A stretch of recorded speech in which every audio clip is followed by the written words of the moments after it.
All right, welcome back to another episode of Phoenix Edge. This is an RPG and gaming news podcast. My name is Hat, And I'm Eric.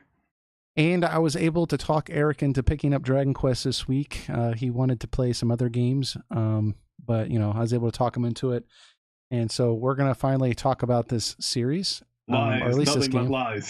lies. And also, we got Final Fantasy 15, the Pocket Edition. It's coming out, or it has come out on console, and I think PS4 and Xbox One, and then it's going to be coming out on Nintendo Switch later. So we're going to talk about if we're interested in picking that up or just our general thoughts with that. And then also we saw some recent, I don't want to say reporting, but just an article stating how many units Final Fantasy 15 has sold to date. And we're going to kind of reference that to that original 10 million goal or would-be goal, but also it shows where it ranks within the Final Fantasy franchise for units sold. And so we're kind of interested to see what our thoughts are with kind of like why we think it rates where it is and how high it might get, and look at some of the games that it outsold. So you can look forward to that if you are a Final Fantasy fan. And then finally, we have some comments from last week's episode. But before we get into all this, obviously both me and Eric have been playing Dragon Quest XI. So Eric, what are your thoughts thus far with Dragon Quest XI? It's so good. Oh my! It is so ridiculously good. It is magnificent. It has been magnificent from the very start to the point where I am right now. Like you said, I've been 40 hours in. It just everything just feels so right. It feels like I'm playing Dragon Quest VIII again for the first time.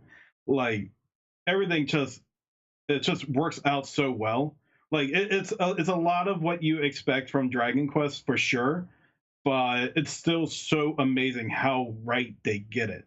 It's like the battle system feels good. The world feels amazing. I want to explore parts of it and find all the stuff that's crammed within it. It does, like, we complain about what other games should have done. Yeah. In the past, and I know Final Fantasy 15 is our number one punching bag when it comes to that. And this It's a hobby of mine. Yeah. This game feels like it does everything a game like that could have been. It's like it knows how to have a large engrossing world while making it feel contained at the same time, so you don't feel overwhelmed. Like we're exploring like a whole world. We're not exploring like some island off the side of a country. It's like, no, I feel like we're like going through a genuine world. It feels big, and it feels so diverse in how each town is. And like, one town feels like a certain theme of something, like a more Asian themed, then another one is like kind of more Scandinavian like themed, that type of deal. The game does so well in its world building, and sure, there is a simplistic aspect to it, but that's what Dragon Quest has always been known for, is its simplistic charm. Sure. And I mean, I could really I could really go on all day, but I mean, what did you think of it? Yeah, so I'm not 40 hours in. I'm only about 12 hours in. I had a lot going on this week, but I was still able to pump that much out. And initially, I'm going to say maybe the first, not, I don't want to say initially. I would say the first 20 minutes of the game, I was really like, oh man, I like this. And then for like an hour afterwards, I was kind of like, I don't know about this game. Like, I think I might have been overhyped by this game. I know this is a good game, but like maybe I hyped it up a little bit too much. And then after about that hour, because the first beginning of the game, like I'm not gonna like spoil anything here. This is non-spoiler, but it is kind of tropey. But I think it does it on purpose. But after that, like the actual plot line starts in, and I was like, oh, okay, this is really good. And like thus far where I'm at right now, I'm really into it. But it did take me a little bit to get into it at first, because I was kind of taken aback by how much tribute it plays to older games too. Dragon Quest 3 in particular. Yeah, well, with me, just because I've played Dragon Quest 1, 3, 5, and then Dragon Quest 11. So this is my fourth one. So I've never played Dragon Quest 8, or any of the other ones, but so for me, maybe I'm not quite the Dragon Quest veteran, so I'm probably not getting all the Easter eggs, but just the fact that like they still have the little menu box. You press X and like the thing comes up and you got your different menus. Just the fact that you have to go to the church to save. Just like all these things, like how much they like kept it like a typical, like they didn't change anything. I mean, they got rid of random encounters and they have voice acting, but afar from that, it's like a Super Nintendo Dragon Quest game. Like, which is not a bad thing at all. And that's kind of like why I'm actually like really enjoying it, because it's very it's nostalgic, but it's not nostalgic in a sense that it's not good without that nostalgia. It's good without that nostalgia, but it's just it's a good game. I'm really enjoying it. Yeah, I mean, what's so great about that, like what you were saying, is they take like the old style that some people may consider archaic, and then in this game in particular, they've actually done a lot to make a lot of the archaic features feel modern without ripping apart what was what was it was like back in the Super Nintendo era. So it makes it feel old school, but it does its best to make it not feel like the bad parts of the old school came in. Yeah. You can clearly see they looked at it and said, okay, what can we do to keep the classic feeling, but make it appealing to modern players so they don't feel off put by it. Yeah, I mean, that's the thing I've kind of noticed is just like they've taken certain liberties. Like I said, like they gotten rid of the like there's no random encounters, and I know they ended up doing that with Dragon Quest 8 in the 3DS version, I believe.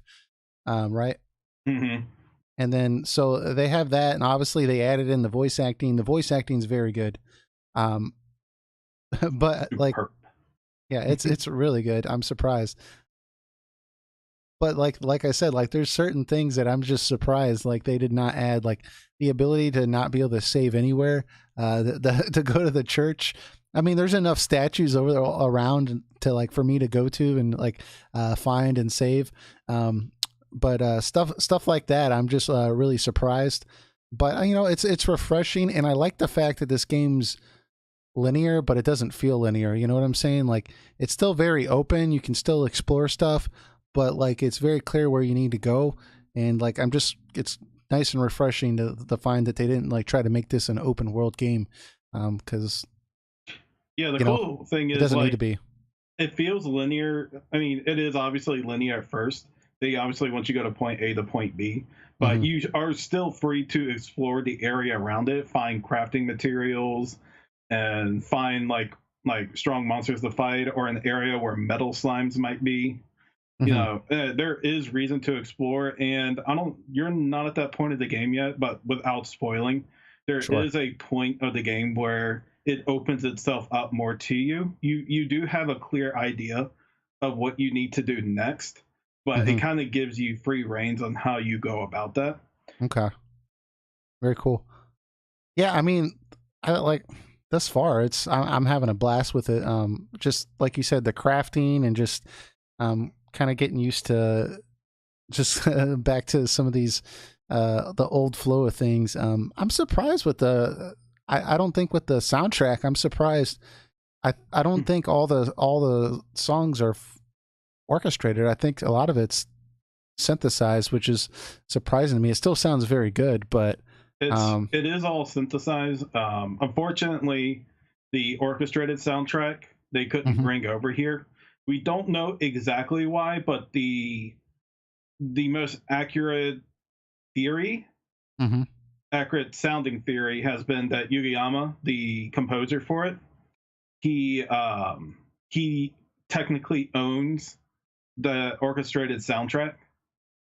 So I think there's a lot of legal issue on bringing it over to the West. That's so weird. Like, yeah, but he wrote it for that game. Like, you think he would like, I don't know. Yeah, like I said, it's a theory, but that's a conclusion a lot of people have come to. Yeah. So don't take that as an absolute fact, but I Sure. mean, it sounds right because there really is no reason to rip out a soundtrack and put So a different version in. so the Japanese version has an actual orchestrated version. Right. They don't have voice acting, but they do have orchestra Yeah, yeah, yeah. soundtrack. So okay, cool.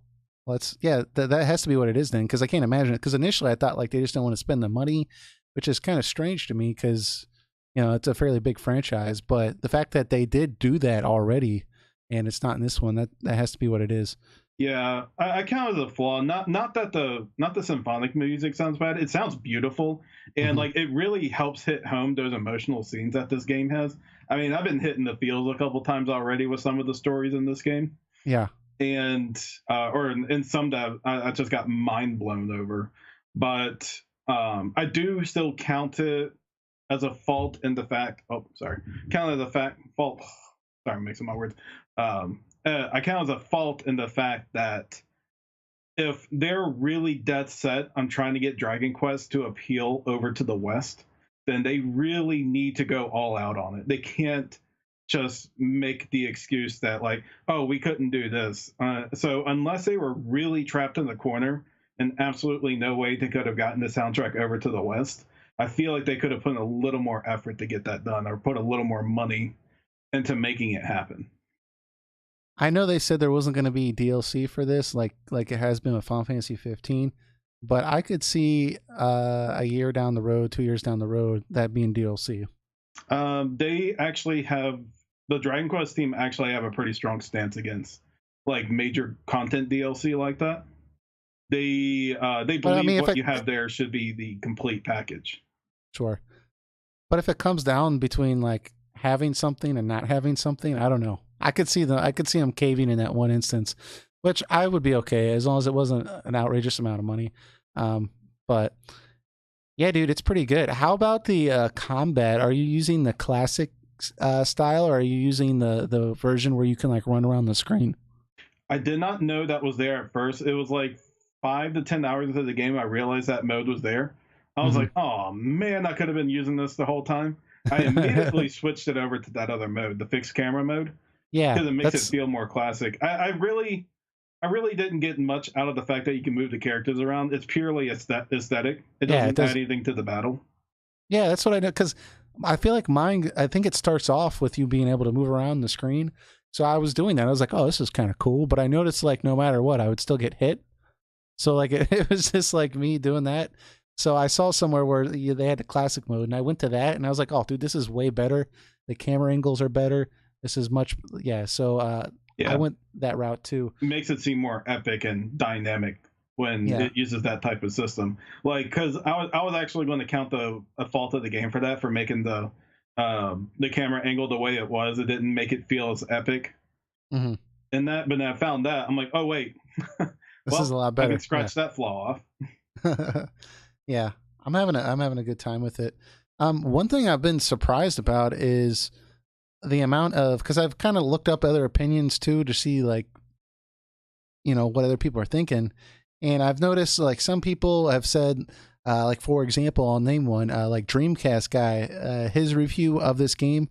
He's only at about where you're at right now, so I was kind of surprised he was reviewing it, but he wasn't really reviewing it. He was just kind of talking about it because he wanted to.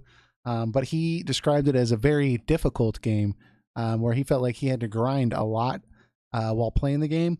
And then I've seen other people say that the game is uh, far too easy, that they don't have to grind at all.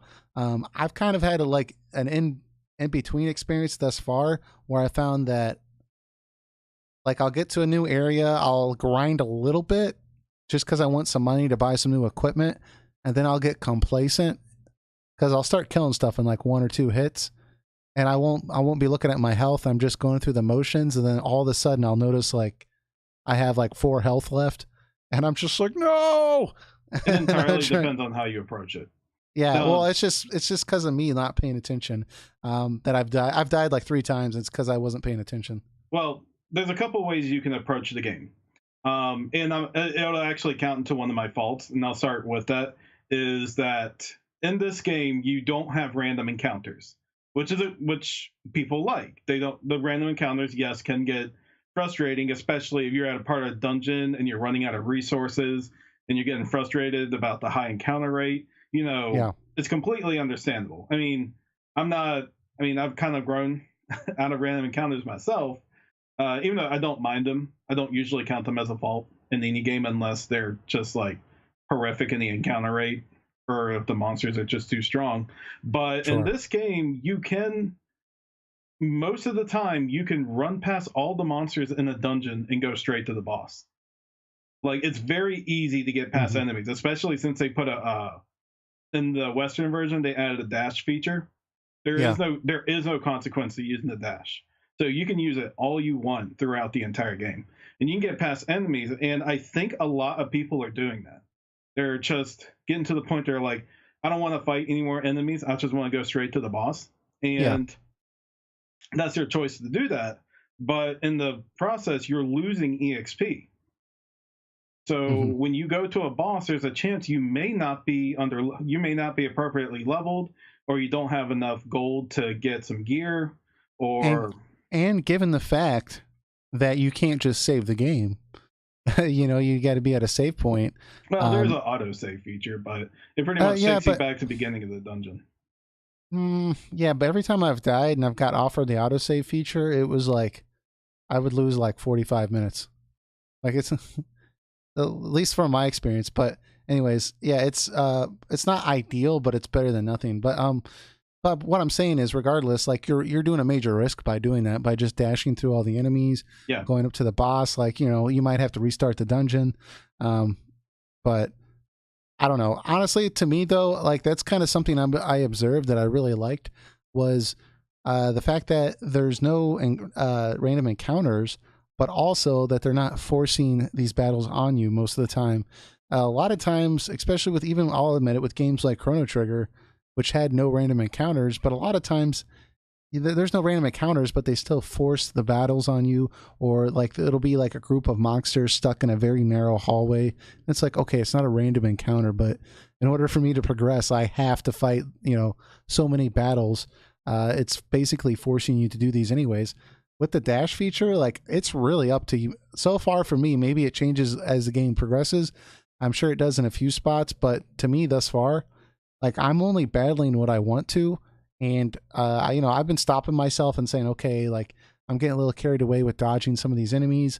I need to stick around here and kind of grind a little bit so I don't get under leveled because I don't want to be surprised later on. But I think a lot about this game is just resource management and using your strategy with how you prepare your characters, with the skill tree yeah, and everything else. So yeah. Well, this is how from playing through it, I can tell you this is how you get through the game with okay. very minimal grinding. I played previous Dragon Quest, and this game really isn't an exception in terms of that. But this is how you go through it. One, explore everything in the town. There are books and bookcases with recipes to find, and you find those recipes, and you can craft them outside.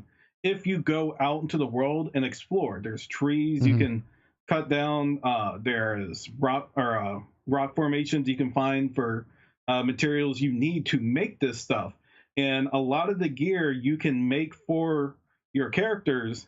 And a lot of people like to buy absolutely everything in the shop for everyone, and I think that's where a lot of the grinding feeling comes in for people.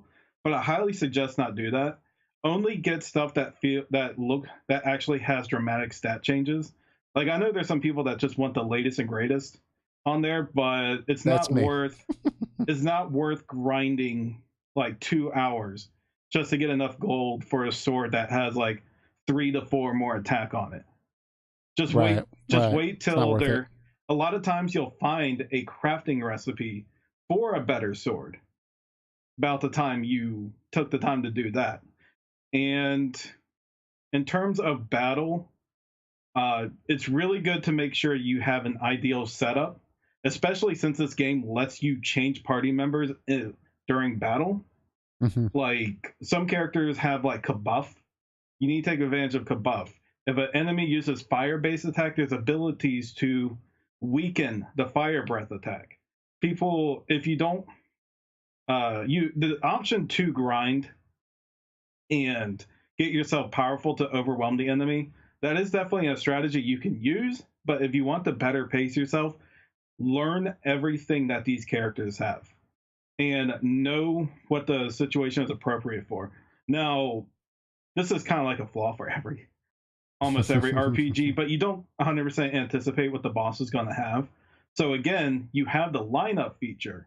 If it turns out this boss has like a fire breath attack and you don't have a character in your immediate party, simply switch them out. You may have to wait a turn, but you can get him, get the buff out, then switch back to character. Like I know, what I like to do now, since Eric is very minimal on his abilities, is I like to use the boulder circle and poison the boss, and then I will switch him out with Veronica, who is a heavy hitting mage. So it's good to take advantage of that. And I don't know exactly how other people are playing, so I can't really say, but I think, but that is how you have the best experience, because I have had minimal grinding in my adventure. Yeah, well, I've noticed that some people have been talking about like different modes. Like there's supposed to be like a draconian mode, and I don't remember seeing that as an option. I mean, maybe that's a new game plus. It was. Oh, okay. Yeah, it was right when you start the game. It was under there. Did you go with that, or did you go with the normal? No, because draconian isn't exactly hard mode per se. What it is when you choose draconian mode, there's a list of things that you can check and uncheck that you have in the game. Like you can have that you can't buy stuff from towns. Oh, so it's just like a challenge run. Yeah, so it's more for like if you play a second run. But if you're like someone who like absolutely craves a challenge in their games, check all of them and have fun with it. But it'll be extremely difficult. So you kind of choose how you want your difficulty to be in that mode. But, yeah, that sounds intense.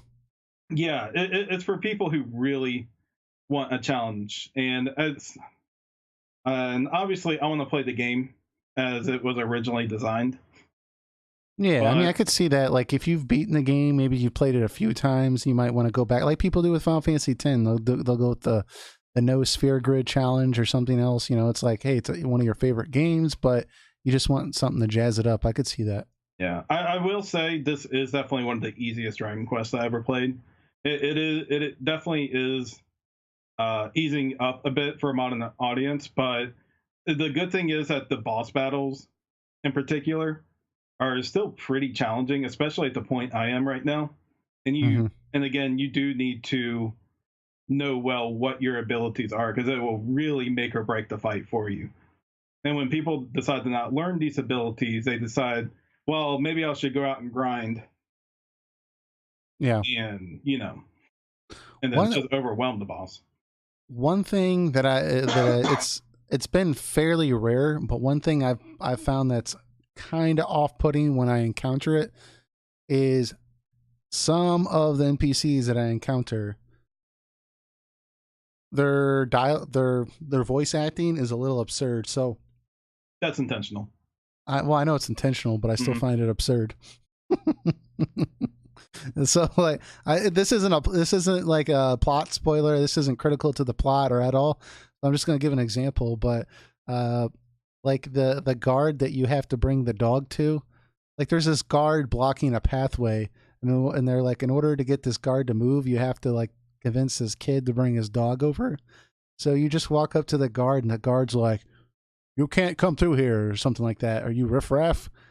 And then like you see this dog, and the dog just barks, and the guy's like, "Ah!" and he like runs all the way across town. I'm like, what in the world was that? I don't even know what I just watched. Like, this is so strange. I will tell you this without spoiling: you've seen nothing yet. Well, what about okay, I can't even go on, because there's another one with like some kind of devil thing, and I was just like, I was like turning people into dogs and stuff. I was just like, oh man, this guy's. I'm gonna forget about this character. But yeah, another thing I love about Dragon Quest so much is it has a lot of that comedic relief and all that absurdity, but it really helps bring out the charm and likability of a lot of characters, especially one like Sylvando.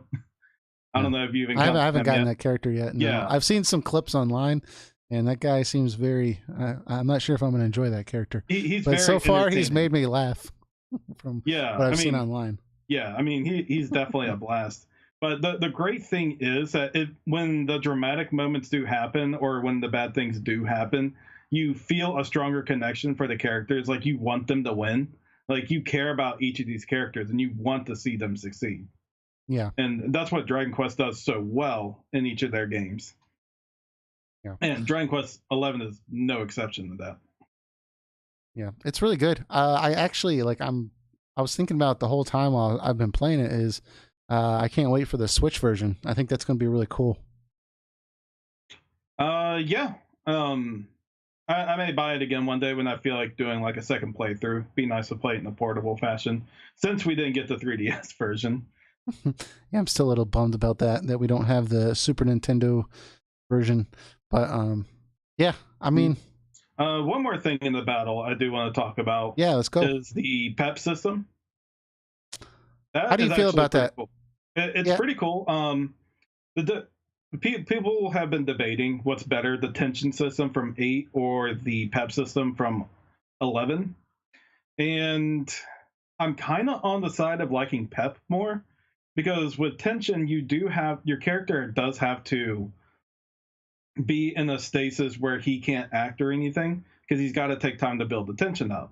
hmm, And there is a rewarding factor to it, but it feels like your character is in a unsafe position. With PEP, while it is more RNG how it pops up, it is still very. It's a more I of a thought it tool. was.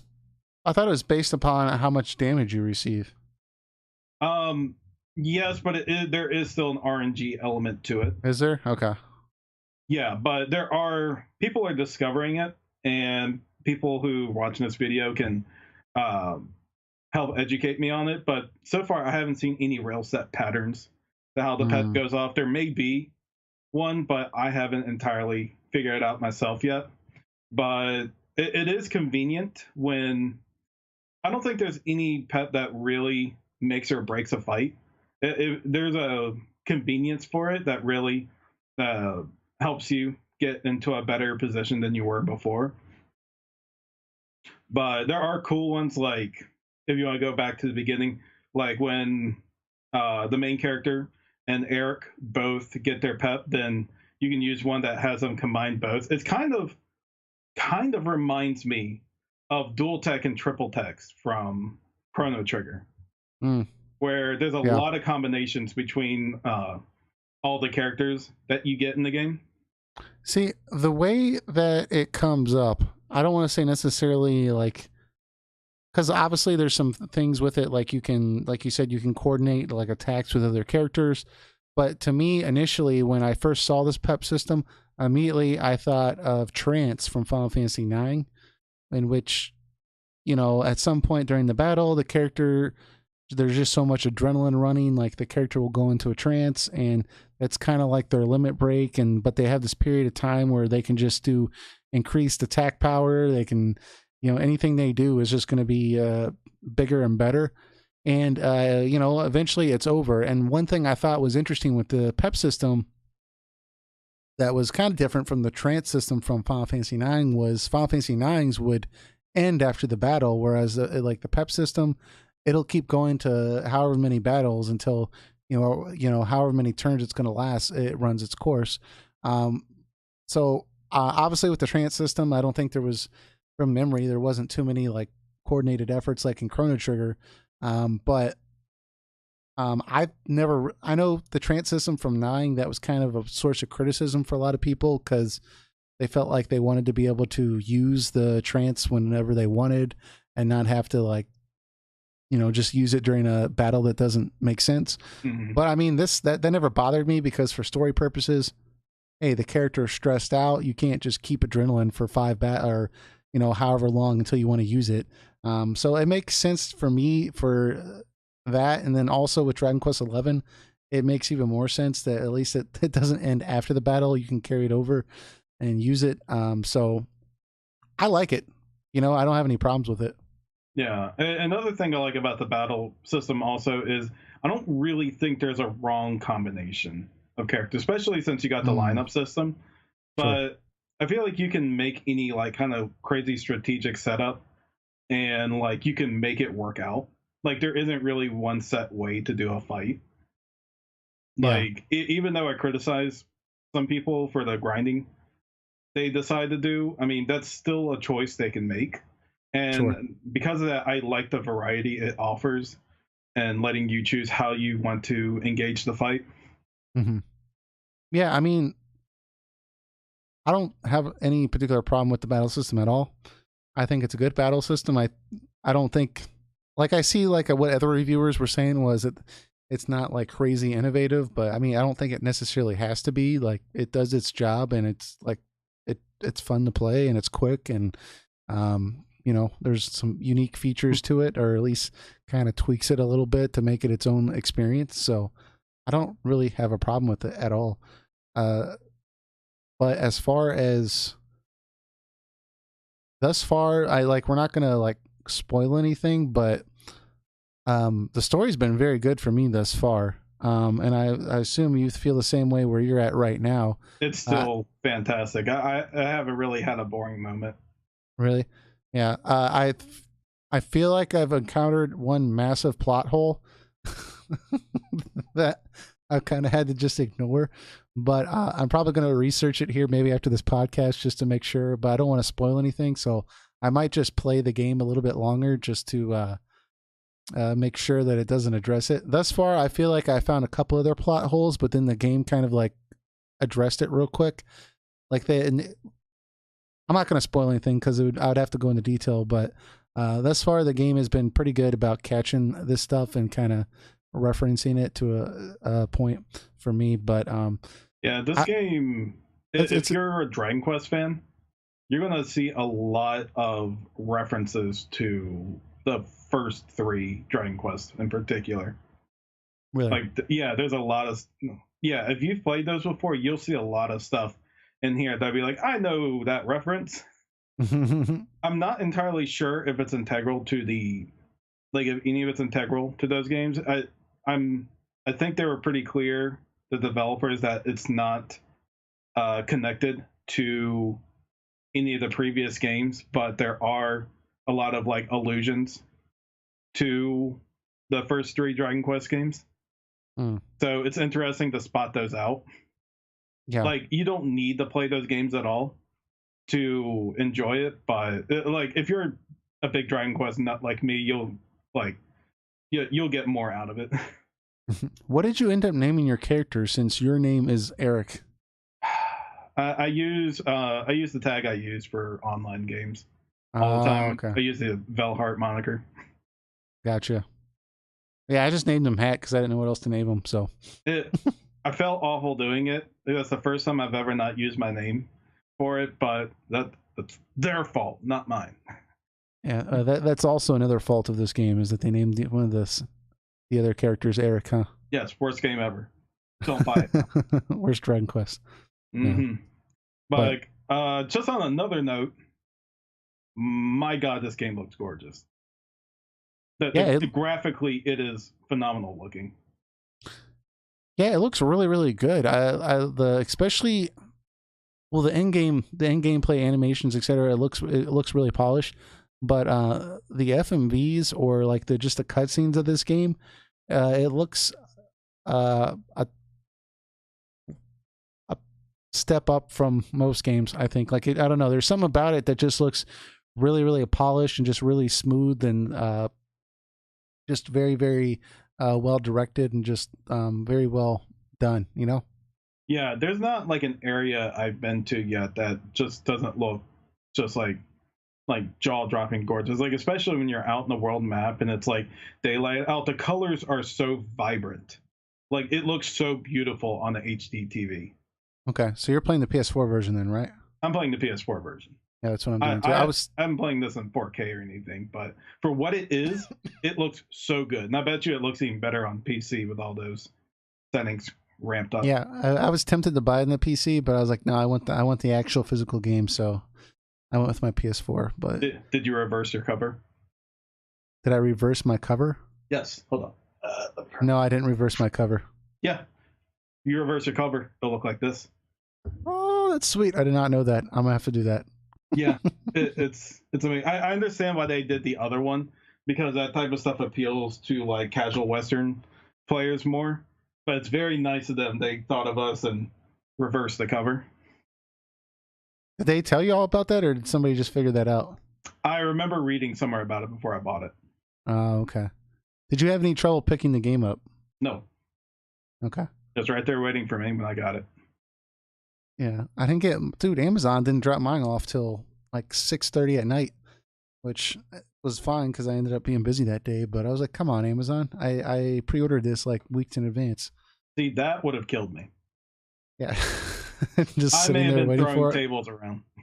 Yeah, I actually went to GameStop the day prior because it was a holiday, and I went to GameStop and because I heard people were getting the game early, so I went up there and I was like, yeah, can I get Dragon Quest 11? And they're, of course, they just said, oh, it doesn't come out till tomorrow.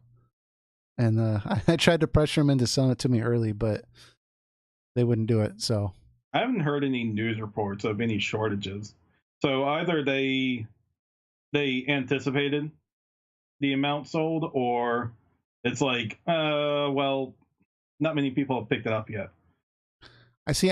That's one thing I am curious about is how well it's sold, because I know this was a big deal for Square Enix there because they've really been trying to push this game for a while, or at least a series. From what I was reading, that's why they have so many side games that they've released over here recently, like Dragon Quest Builders, for example. From what I was reading, like they've just been trying to get the West interested in this series because they feel like they haven't done a good job of that in the past. So Builders sold pretty well. mm-hmm. Heroes 1 and 2 sold decently, but Sure. but they weren't like any like blockbuster hits for Square over here. Yeah. Well, I guess by releasing these games, they said they're getting people used to Dragon Quest, like the world of Dragon Quest, and like how it, just the general flow of things. So I think that this makes sense to me. one, I think this one will really turn the tide, even if it isn't a significant mark. I think it is going to do a big change around because word of mouth is very powerful, and YouTubers and critics have been praising this game left and right. Sure. So hopefully that will get a lot of sales in. I'm really looking forward to see how much this game is sold like in the next month or two. Because I'm really hoping that it sells well and they continue to bring them over here and get Dragon Quest X online over here. My God, I want to play that. What I want is they need to take that 3DS version, like the retro version of this game, and they need to just throw that thing on like mobile or something, because I would buy that. If they put it on mobile, I'd buy it. Yeah, I would just buy it just to check it out. That'd be sweet. Oh yeah, and have like a little button that could change between the 3D version and the 2D version. Well, even if it was just the 2D version, I would buy it just to check it out, because I already know the actual game, so it would be very, very cool. But thus far, like I said, I'm enjoying it. I think it's kind of interesting. Like, I'm actually excited to play it. Whereas with other games this year, like for example, Octopath Traveler, I was excited of what might come because I thought, oh, like this might get better as I play. This game is already good from the get go, so I'm just excited to get back to playing it. But yeah, same. Do you have anything else you want to discuss with that? All I can say is if you are a JRPG fan or an RPG fan in general, this is a phenomenal game. Like, it takes what works in the old, and it takes what works today, and it mashes it together, but still somehow brings that classic spirit to it. This is something that I talk to a lot of RPG fans, and they've been seeking a game like this for quite a while now, and this is what you want. This has the world map. It has like beautifully designed towns. It's got fun dungeons to go through. The exploration factor is there. The battle system is classic, but simple with a lot of depth to it. I mean, this is the ideal JRPG game. I mean, just in my opinion, it's the ideal JRPG game. I mean, just to piggyback off that before we switch topics, like that's kind of like what I was thinking thus far with this game is just like this is a Super Nintendo game made for the PlayStation 4. Like that's what it feels like. It there's none of this like new age crap. Like there's there's none of that. It feels like a Super Nintendo game. That's a good way to put it. A modern PS4. Super Nintendo game. Yeah. So, but anyways, we'll keep playing it and we'll keep filling you in if our opinions change.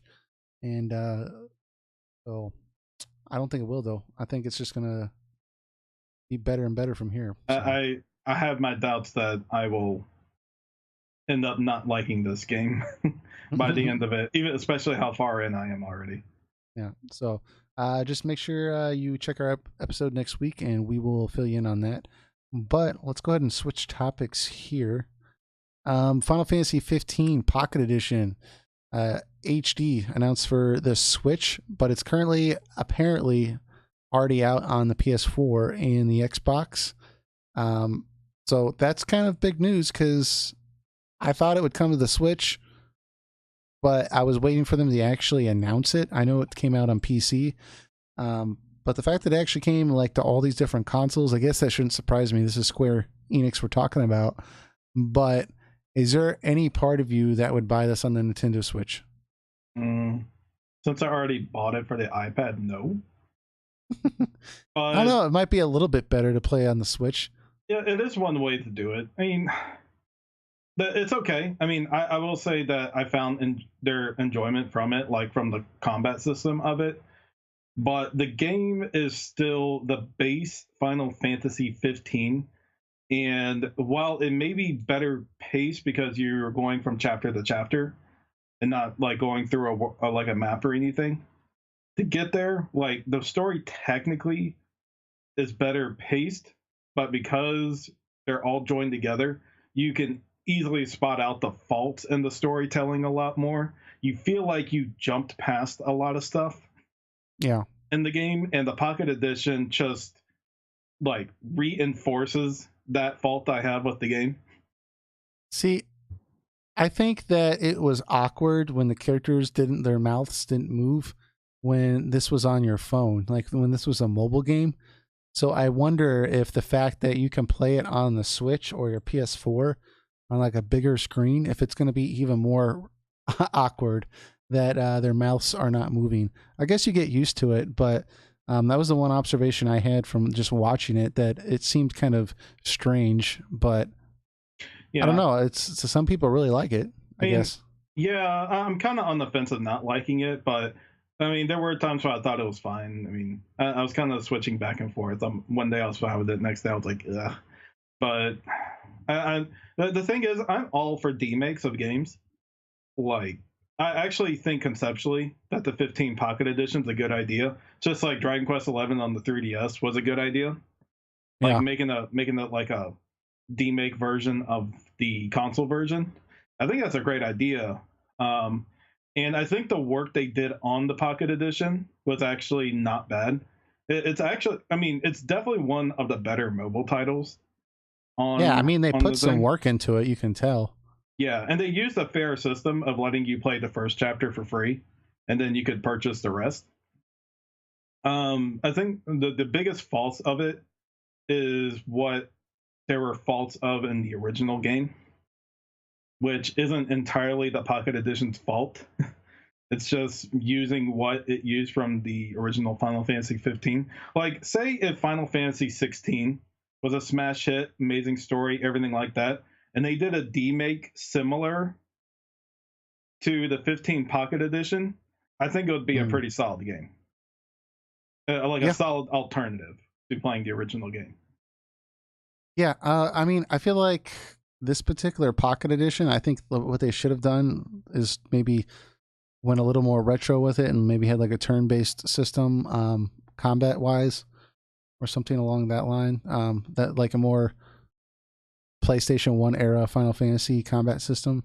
That would be a good meet in the middle between the retro fans and the modern fans. But I wonder if that's like too much of a resource. I don't know, man. type They of like deal. remade the whole game, like you Yeah, know. they did do it for 15, but man, they just, I mean, they just marketed way too much that Yeah, game. Like, because I understand you got to get that game sold, but man, a movie, an anime, spin-off mobile games, yeah, it's a lot.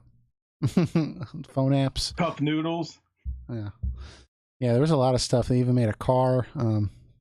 Well, I mean, they didn't make the car, but there was a special car version. So yeah, there's a Yeah. lot of crazy stuff. Uh, Yeah, but I can just say in general, the Pocket Edition is a good game, but just know that what you're getting, if you didn't like the story of 15, you're not going to like the story here because it's the same exact thing. Same exact thing. yeah, because I know some people I've talked to, I said, hey, I wasn't crazy about 15 story, but I liked exploring the world, or I like the open world. I like going around and doing a lot of different like exploration and hunts and stuff like that. And from what I understand, this is a more linear version of the game, right? Yeah, you're going from point A to point B in a So chapter structure. so if you liked that part of Final Fantasy 15, that's not here. I'm kind of curious how it works with the control, because on the phone app, didn't you just like press enemies or something with your finger or something like that? Yeah, you use your finger and you hold down. But you had like commands that you used with a swipe. You could easily make an analog version Really? of that. You can just have the analog control Noctis, and you can Mm, just have a button hold like the original game. okay. And you can use like the D-pad or something for like swipes or anything like that. I mean, you can easily make an analog version out of it Yeah. because what you're ultimately doing is like poking at things and holding down buttons and occasionally hitting another button to do something. Like you can map these to buttons in thumbstick, no problem. Yeah. So, um, I don't know. Here's the Pocket Edition. It's on the PS4 and the Xbox. And it's going to come to the Switch soon. We don't have a release date for that. I'm kind of curious to see if they'll ever update any of the story content with some of the extra story content that we've been getting on the base version on the PS4 and the PC. With all the extra side content that's been added and the whole revamping of like, I don't say the very last scene of the game, but like the last area of the game. That whole dungeon and everything has been added. That I still have to play eventually here, but I don't know if all that's gonna I would say probably it's not. possible, but I doubt it. It's Yeah. always Well, I don't possible, know. but I doubt it. With Square Enix, never doubt. Never doubt with Square Enix. If it'll make money, they'll they'll show no shame. Um, so, but speaking of just Final Fantasy 15, I did see an interesting article here recently.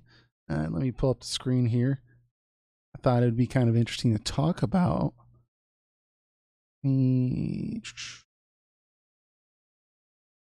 Here we go. Cool. Let me stretch this out a little bit. That works. Anyway, so this article from GearNuke.com says Final Fantasy 15 to date sales across Final Fantasy 13, sixth best Final Fantasy title, best-selling title in the series. So this article, I'm not going to read the whole thing, but it's got 10 Final Fantasy games that they've ranked based on the units sold. Now, Final Fantasy 15 is currently at the 6th spot. It's at 8.1 million units sold. And they're kind of saying, hey, it surpassed Final Fantasy 13, which was a big deal. But if you remember, initially, Tabata had stated that it was their goal or hope to eventually hit 10 million units for this game.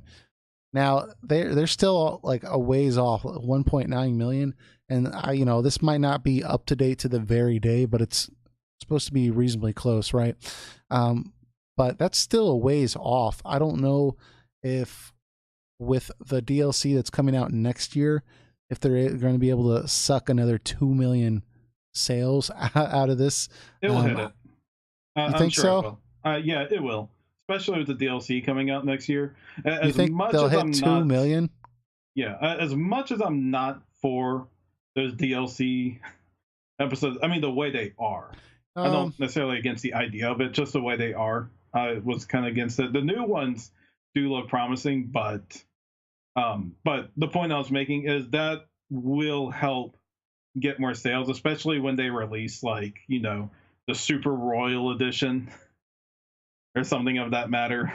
I guess, yeah. Well, I just wonder if they're going to be counting, if they count the Steam sales as units sold.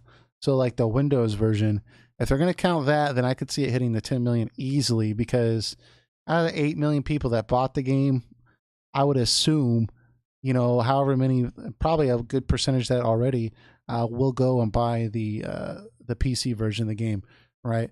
But I'm not sure if that actually includes the Windows version of the game because in the very 10th spot, we have Final Fantasy IX with 5.7 million units sold. And I'm just like, are you kidding me? Since 1999, you still haven't passed 6 million units. And I'm trying to think like, okay, this game has been released in the PlayStation 3 store, the PlayStation 4 store. It's on Steam. You can buy it on mobile. Like, I'm not sure if all those units are actually counting or if it's only counting physical units being sold. So if we're only talking about physical copies, even with the Royal Edition, I don't know, man. Maybe. Because I feel like there's so many used copies floating around. Who's actually going to go buy, like, you know, I don't know. I guess if you can buy the Royal Edition and get everything in one for like $40 or something, I guess people will buy that. I know they had a Steam sale recently of the 15 Royal Edition. It was like $25 instead of like 50 to 60 that it usually is. So I'm sure that got a lot more sales in it. The PC version has been very enticing a lot for the fact that it has mod support. Yeah. And that was actually a pretty good move on their end, because if there's something that the PC community loves doing is they love modding their games.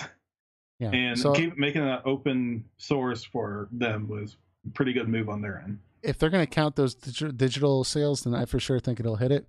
I'm kind of surprised though. Like, we can go through the numbers here real quick. We got Final Fantasy 7 at 13.1 million. That's at number 1. Then we got Final Fantasy 14 at 10.9 million. Final Fantasy 10 at almost 6 million. Final Fantasy 6 at almost 10.2. Final Fantasy 8 at basically 8.9. Final Fantasy 15 at 8.1. Final Fantasy 13 at 7.7. Final Fantasy 12 at 7.2. Final Fantasy 10-2 at basically 5.9. And Final Fantasy 9 at 5.7. I was really shocked to find out 10-2 sold that many copies, but I think that's probably because it was coupled with Final Fantasy X, the PS4 remaster. I don't know if like the actual original 10-2 was pretty strongly marketed during its time. Yeah, but to surpass a mainline game like that, I just feel like that's got to be including like the fact that it was coupled with 10. No joke. Like they had like an advertisement thing up on the Man Show back then. I don't remember this. Yeah. Yeah, it was like I'm sure it was. Yeah, it was like the Joe Rogan Man Show, not like the Adam Carolla one. The one nobody watched. Yeah. Yeah. I mean, Joe Rogan's awesome, but I mean, nobody watched that. But but it had advertisements like everywhere for Final Fantasy X too. For it, I mean, like Square Enix at the time were really pushing it. I'm not exactly sure who they're trying to push it to. I don't know if they're trying to push it to like male teenagers or something. But that's what it kind of seemed like at the time. Yeah. Well, yeah. I don't know. I can understand it was pushed a lot, but I don't know. I still think a lot of that has to deal with the fact that it was coupled with Final Fantasy X, because man, that's crazy on these PS3 and PS4 remasters. That's a lot. That's almost 6 million units. That's crazy. That's a lot of sales. That's good. You have to remember the original Final Fantasy X was like another lightning in a bottle type deal. Yeah. It was like I mean, during the time, it was a gorgeous game. Just like Final Fantasy VII, which was like the OG lightning in the bottle sales. Final Fantasy, Final Fantasy X came out at the right place at the right time. Everyone was getting PS2s, and there weren't that many RPGs out there. And of course, Final Fantasy was a big brand name, and everyone was craving a JRPG. Mm-hmm. It was there to serve. For a non For a non online game, Final Fantasy X is the second highest selling game in the franchise. So yeah, I remember it was a big deal. I got it like right when it came out. So I remember like the internet was just aflame on these forums. People were loving it. I loved it. But I don't know. I'll have to. I'm still suspect on this figure. I know it's a big game, but this 10-2, that's a lot. I'm not surprised. They did really push Final Fantasy 15. They were really desperate to get those high sales numbers. Yeah, I think that what I'm getting at though is I think if Final Fantasy 15 does hit this 10 million sales mark goal though, like it says it wants to, that will be an accomplishment. I'll give them that. But I do think that, I mean, things are just different now. I mean, Final Fantasy 15 came out on multiple consoles. It's been on PC. Like you said, we've had all these DLC updates. I mean, they've introduced mod support.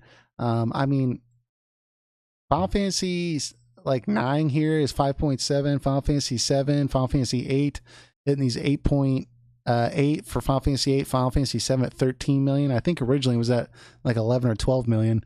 But that was all on the PS1. Like prior to the game being released on other platforms, like a decade later, like that was all being sold on just the PlayStation 1. So like 5.7 million copies or 5 million copies of, let's say, Final Fantasy 9 on just the PS1. That's a lot of copies, bro, on a single system back in the 90s, like pre-social media. Like, you know what I'm saying? No modding. Like, come on. That's pretty ridiculous. So, but like I said, if Final Fantasy 15 does hit that 10 million goal, I'm gonna be impressed. I thought there was no way they're gonna do that, but they'll get FF16 regardless. Yeah, it's just gonna be more of the same. That's my biggest, I guess, takeaway too. Is I'm afraid of what Square Enix will think if they do hit that 10 million number. Not that I want the game to fail or the franchise to fail, but I would like them to like make their money back, but like kind of be slightly uncomfortable. Like, okay, that wasn't a good idea. I don't want them to be encouraged. Like, yeah, let's keep making games like this, you know? But you know what they really could do? Be more cost efficient and do a better job with the budget for their games. What's that? Just be more cost efficient. Have a better budget for the game, and you don't have to worry about it reaching such a gross number to I thought you were going to say where like, you want. Like the typical, like, let's not have a new game engine for every new game. Like, let's use pre-established stuff, save that money. We don't have to have graphics that are 15 years beyond their time. They can just still be great. Yeah, obviously don't make a new engine. You already have 2 engines, Luminous and Crystal tools. Like, at least work with them and make them better than they were. Like, you don't need to make a whole new engine. It's like, just make the next game. You can make it on Luminous if you want. Just improve on the engine itself. Don't just throw it away and make a new one. Yeah, or just use what everyone else is using. Mm-hmm. You know, because that's what these systems are going to be like. These consoles are designed for. I mean, so I don't know. Anyways, so what do you all think about these rankings here? I mean, I'm kind of surprised. Like I said, the ranking of 10-2 over Final Fantasy 9, but I do realize, Final Fantasy 10 was a very, very popular game. But Final Fantasy 15's on the rise. It's at number 6, and it could surpass Final Fantasy 8 and get close to pushing out Final Fantasy 6 here, which is going to be painful to my heart when that happens. But we'll have to see. So give us your thoughts on whether or not this surprised you in the comments. Do you have anything else to say regarding this, though? Not much. I mean, it was just kind of what I expected. Like, even though I criticized the marketing of 15, I'm sure it was effective to an extent. Yeah, for sure. Yeah, well, and I think the biggest thing I've noticed with Final Fantasy 15 that probably I would say is a success that I do have to admit is I've seen a lot of people that like were not really into the Final Fantasy series. Either they didn't like turn-based combat, they didn't like JRPGs, etc. And I've seen them say like, "Hey, like I actually like this game. Like I'm interested in the Final Fantasy series now." So I think it's brought in a lot of new people into the franchise. for better or worse. So for that, I think that was the original goal. It starts off saying this is a Final Fantasy for newcomers and fans. I don't know about the fans part, but they definitely brought a lot of new people into it. So that was the original goal. So kudos to them for succeeding on that front for sure. Yeah, I mean, that's one nice thing I may say about it. Yep. All right. Let's jump into these comments here, and then we'll wrap this thing up. So last week we had BioPhoenix on, and we talked about a variety of different issues, topics. So first things first, we got Tayson's Gaming Spot. One of these days I'm going to get this name right. But he said, awesome BioPhoenix Edge podcast episode, guys. I like how he kind of combined our names here. He said, really love the topics and appreciate your insight into my question. Thank you. I feel intrigued by the game BioPhoenix mentioned, given it has removed the social activity gameplay. Regarding Final Fantasy side stories, I'd love to see one surrounding the birth of Sen, where you play through the origin story of the character Yevon, or potentially a new but very important character during that time. I would also be interested in an indirect Final Fantasy VII prequel game telling the story of Jenova before arriving on Gaia, focusing on Jenova's origin from another planet and ending with her / it floating in space, or even crash landing on Gaia, even if it's post credits. It could focus on a different set of characters from an entirely different world and their efforts to defeat and eventually expel Jenova into space, with only us players seeing how their achievement has ramifications for another planet. If done right, it could be the very last scene showing the antagonist crash landing on another planet and creating the Northern Crater, which is the actual reveal that it is in fact the same being as Jenova. So you could go through the whole game not knowing it's tied to Final Fantasy VII at all, like the movie Split does in a certain universe. This could be a great standalone game and story, but if successful, it could maybe then result in the direct prequel to Final Fantasy VII that people wish for, disconnected from the completed story of the previous characters and world, but now focusing on the group of Cetra who fight and seal Jenova away on Gaia. But this is all just my imagination running wild. Great to see BioPhoenix and look forward to your next podcast. What are your thoughts, Eric? Sounds fine to me. Like I said, I mean, as long as it's well executed. I mean, if you're going to get the general, opinion from me that like games like Final Fantasy don't need really sequel or prequels, but I mean, unless they're done well. Yeah, I mean, but if we're like if we're sitting at the Square Enix idea booth and we're trying to come up and they're telling us we have to come up with ideas with prequels and sequels, I mean, I can see that. I mean, I think a really good prequel is like one that doesn't impose too much on it. Like tell a separate engaging story. Like you don't need to depend so much on the original title.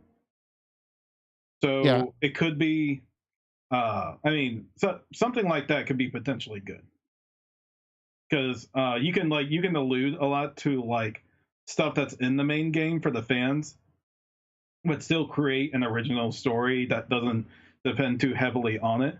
So if a game like that came out, like I said, as long as it's well executed, I'd be all for it. Yeah, the thing is, I really like this idea from an artistic standpoint, where he basically says, hey, you don't even know it's a Final Fantasy VII prequel until like the credits scene where you realize like, oh, this is Jenova. I think that's really, really cool. But obviously you said this is just my imagination running wild. I think you also realize this, Tayson, but for marketing purposes, Square would not want to release a game that's related to Final Fantasy VII and not like beat it over your head. The Buster Sword's got to be in there somewhere. Yeah, I mean, like the first trailer that drops on YouTube, it would be like prequel to Final Fantasy VII.